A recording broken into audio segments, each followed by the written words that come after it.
Yo, what's going on, guys? This is Anthony with themovieblog.com, and I'm back here with another video. This time we're going to be doing another video on Venom. Now, if you guys know me, you know I'm a huge Spider-Man fan.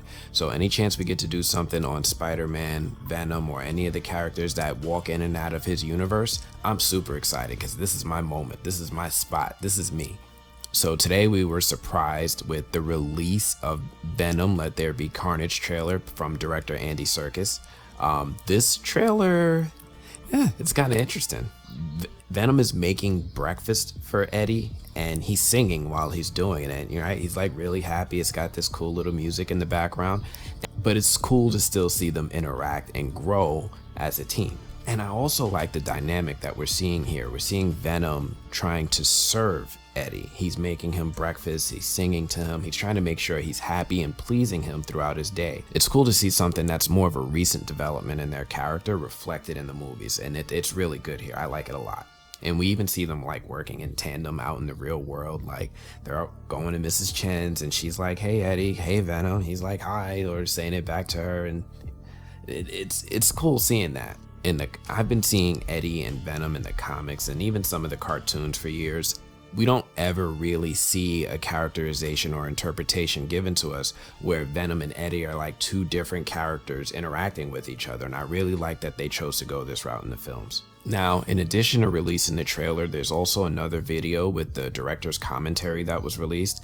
That was a big help in filling in some of the blanks because I had a lot of questions walking away from the trailer that the director's commentary helped fill in. So we see these moments where Cletus Kasady is in jail, and you might even notice the newspaper headline showing that they're looking for the remaining victims of Cletus Kasady, right? The unknown victims. Maybe they're even looking for the remains of the unknown victims. Eddie is actually helping the police investigate this crime by interviewing and interrogating Cletus Kasady. So something Andy Serkis reveals in the commentary is that Cletus Kasady, for whatever reason, decided to only talk to Eddie Brock about the victims. He's not talking to anybody else. He's not talking to any other reporters or police, but Eddie Brock he's singled out as someone he'll talk to. Again, thank goodness for that director's commentary, because without that, I walked away from the trailer a little bit confused as to what Eddie was even doing in Ravencroft, Also, this chick over here that's screaming, that's Shriek from Maximum Carnage. Now, I don't know if she was originally a person of color in the comics. I don't know, they might have just switched some things right there, but she does look pretty strong with her powers. What's really cool is how Sony and Marvel are really blurring the lines a bit between their two worlds a bit further. Venom 2 is doing it by really leaning into the Daily Bugle being a part of their world, which is an institution that was heavily featured at the end of the last Spider-Man movie. Now, I know a lot of people also saw that Michael Keaton is going to be appearing in the Morbius movie, and as Marvel and Sony strengthen their relationships openly, it seems like we're going to get more of these little breadcrumbs of synergy. Now, I'm not expecting full-on collaboration, all right? I'm not. Instead, I'm expecting it to be more like how the MCU treated Agents of S.H.I.E.L.D. Like, Agents of S.H.I.E.L.D. is going to acknowledge and notice everything that's going on in the MCU and try to incorporate that, but I don't think it's going to go the other way around. And that hurts me to say because I would really like to see Spider-Man in this story. Don't get me wrong. Seeing Venom take on Carnage, that's a great story in and of itself, but seeing Venom and Spider-Man team up to take on Carnage because he's too much for either of them by themselves, that had some great moments in the comics and the cartoons that unfortunately we're not going to be able to see here. And there are some more differences between the Carnage that we get here and the one that we had in the comics, or even some other adaptations. Like right here, it seems like Cletus Kasady was on the verge of being executed by the state for his crimes, and somehow ended up with the Carnage symbiote. I have no idea how that happened. Like, how do you accidentally put a symbiote in the vial that you're supposed to be using how did this happen? But it leads to chaos at Ravencroft, which is like Marvel's version of Arkham Asylum. Like, they think it's a great idea to put these super powered villains all in one place, like a big powder keg. We kind of have that in the Raft too, right? Anyway, it doesn't work out as expected. The powder keg explodes, Carnage escapes, And I'm assuming we're gonna have some moments where Carnage and Shriek go out on the run on like some Bonnie and Clyde type stuff and just start murdering people in tandem. And I really like the idea of them introducing Shriek because her sound powers are a direct weakness to the symbiotes. Now, for those of you who are unfamiliar, I might go ahead and do a breakdown video kind of like I did with Carnage and just give a little bit of the history of Shriek as a character, her powers, but just for the sake of time, I'm going to do a quick one right now. Shriek has the powers that are very similar to those of like Banshee on the X-Men or Black Canary on Legends of Tomorrow.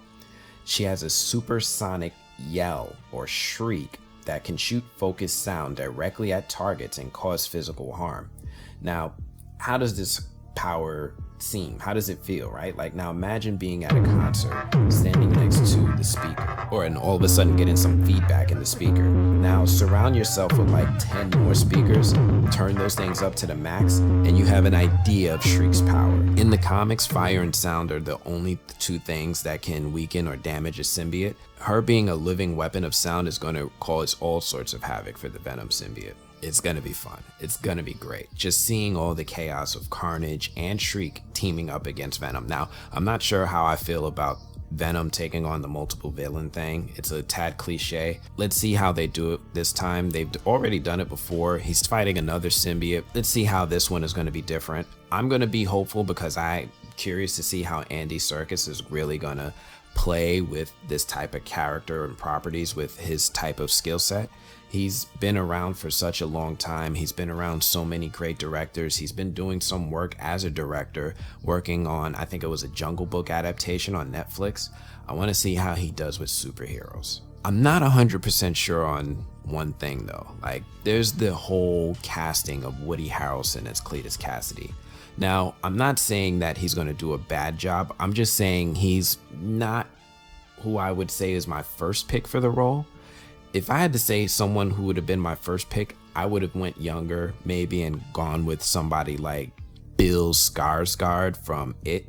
Like, he's got that creepy look and just that psychotic demeanor. Like, he looks like he could be a serial killer. So I would have probably gone with him, and he has that physical acting ability that I really like.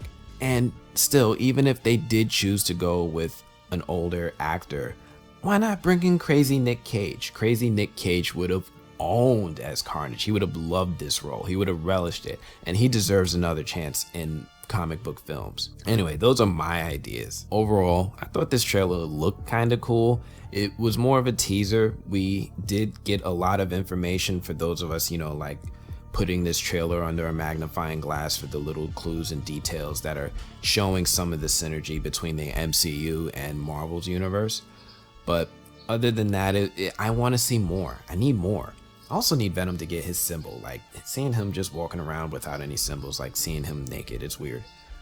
That's all I got for this one. I really enjoyed this trailer. Let me know what you guys thought about it in the comments. Do me a favor, if you like this video, you want to see more of this, hit that like button, smash it, beat it up, do whatever you got to do. And if you're new to this channel and you want to see more, make sure you subscribe. That's all I got for this one. I'm gonna check you guys later. Peace.